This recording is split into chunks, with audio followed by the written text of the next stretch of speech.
தமிழகத்திற்கு வந்த பிரதமர் நரேந்திர மோடி சென்னை நந்தனம் ஒய்எம்சிஏ மைதானத்தில் நடைபெற்ற பாஜக பொதுக்கூட்டத்தில் பங்கேற்க வந்தபோது அவருக்கு வழிநெடுகிலும் உற்சாக வரவேற்பு அளிக்கப்பட்டது. இதனைத் தொடர்ந்து பொதுக்கூட்ட மேடைக்கு வந்த பிரதமருக்கு மாநில பாஜக சார்பில் நினைவு பரிசுகள் வழங்கப்பட்டன. மாநில நிர்வாகிகள் அளித்த வரவேற்பை மகிழ்ச்சியுடன் ஏற்றுக்கொண்ட பிரதமர் பின்னர் பொதுக்கூட்டத்தில் உரையாற்றினார். அப்போது தாம் தமிழகத்திற்கு வருவது தமக்கு எப்போதும் மகிழ்ச்சியும் பெருமையும் அளிப்பதாக குறிப்பிட்டார். மத்திய அரசின் திட்டங்களை தமது திட்டங்களைப் போன்று மாநில திமுக அரசு உரிமை கொண்டாடுவதாகவும் பிரதமர் குற்றம் சாட்டினார். தமிழகத்தில் உள்கட்டமைப்பை மேம்படுத்த மத்திய அரசு கோடிக்கணக்கான ரூபாய் நிதியை வழங்கி வருவதாகவும் பிரதமர் கூறினார்.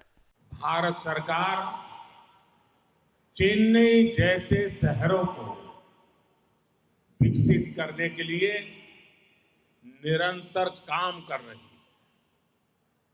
हमारी सरकार द्वारा चेन्नई में हजारों करोड़ रुपए के अर्बन इंफ्रास्ट्रक्चर प्रोजेक्ट पर काम किया जा रहा है। स्मार्ट सिटी मिशन हो,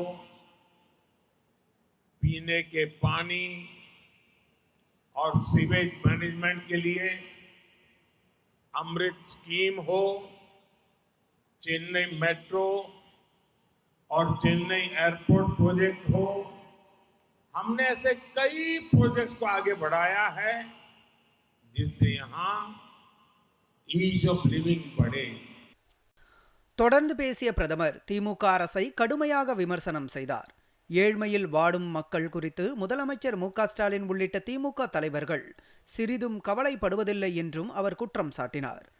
தமிழகத்தில் கனமழை வெள்ளத்தின் போது திமுக அரசு தவறாக நிலைமையை கையாண்டதாகவும் இதனால் மக்களின் வாழ்வாதாரம் மிகவும் பாதிக்கப்பட்டதாகவும் கூறினார். குடும்ப அரசியல் செய்யும் கட்சிகள் தங்களது குடும்பத்தை மட்டுமே நினைத்து பணியாற்றி வருவதாகவும் பாஜக தேசத்தின் எதிர்காலத்தை கருத்தில் கொண்டு செயல்படுவதாகவும் பிரதமர் கூறினார். केंद्र सरकार के इन प्रयासों के बीच डीएमके सरकार ने चेन्नई के लोगों की जरूरतों से, आपके सपनों से मुंह फेर रखा है। अभी कुछ समय पहले इतना बड़ा साइक्लोन आया,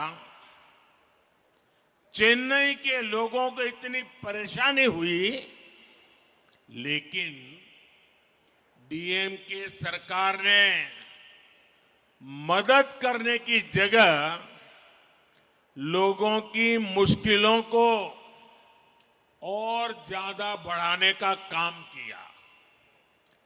डीएमके के लोग संकट के समय फ्लड मैनेजमेंट नहीं करते, बल्कि ये मीडिया मैनेजमेंट करने में लगे रहते हैं। முன்னதாக கூட்டத்தில் பேசிய மத்திய இணையமைச்சர் எல் முருகன் பிரதமர் ஒவ்வொரு முறையும் தமிழகம் வரும்போது அவருக்கு மக்களின் சார்பில் மகிழ்ச்சியுடன் வரவேற்பு அளிக்கப்பட்டு வருவதாக கூறினார். தமிழகத்தின் நலனில் பிரதமர் நரேந்திர மோடிக்கு எப்போதும் அக்கறை இருந்து வருவதாகவும் தமிழகத்தின் வளர்ச்சி மற்றும் முன்னேற்றத்திற்கு அதிக முக்கியத்துவம் கொடுத்து பல்வேறு திட்டங்களை பிரதமர் நிறைவேற்றி இருப்பதாகவும் அமைச்சர் தெரிவித்தார்.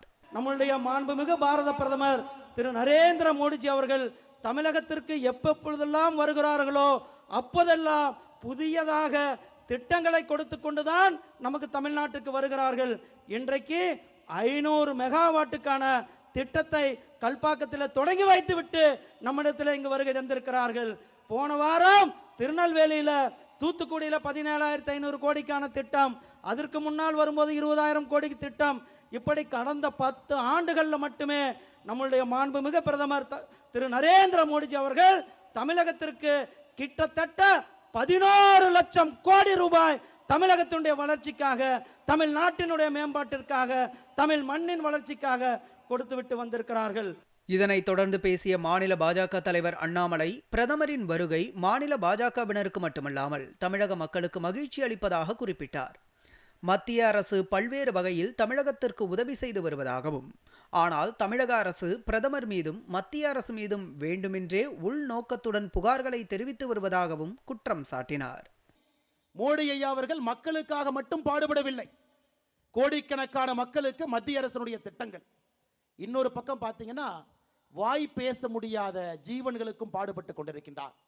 2014 நாம் ஆட்சிக்கு வந்த பொழுது வெறும் 7,910 சிறுத்தை புலி இருந்துச்சுங்க. இன்னைக்கு 75% உயர்ந்து 13,874. அதற்கு நன்றி தெரிவிப்பதற்காக மோடி ஐயா அவர்களுக்கு நம்முடைய மண்ணிலே நெய்யப்பட்ட காஞ்சிபுரம் பட்டை போர்த்தி இருக்கின்றோம். இந்த கூட்டத்தில் கூட்டணி கட்சி தலைவர்கள் ஏசி சண்முகம், ஜி.கே. வாசன், பாரிவேந்தர், பாஜக மூத்த தலைவர்கள் பொன் ராதாகிருஷ்ணன், ஹெச் ராஜா, சட்டமன்ற உறுப்பினர் நைனா நாகேந்திரன், தேசிய மகளிர் ஆணைய உறுப்பினர் குஷ்பு சுந்தர், பாஜக மகளிரணி தலைவர் வானதி ஸ்ரீனிவாசன் உள்ளிட்ட மூத்த நிர்வாகிகள் கலந்து கொண்டனர்.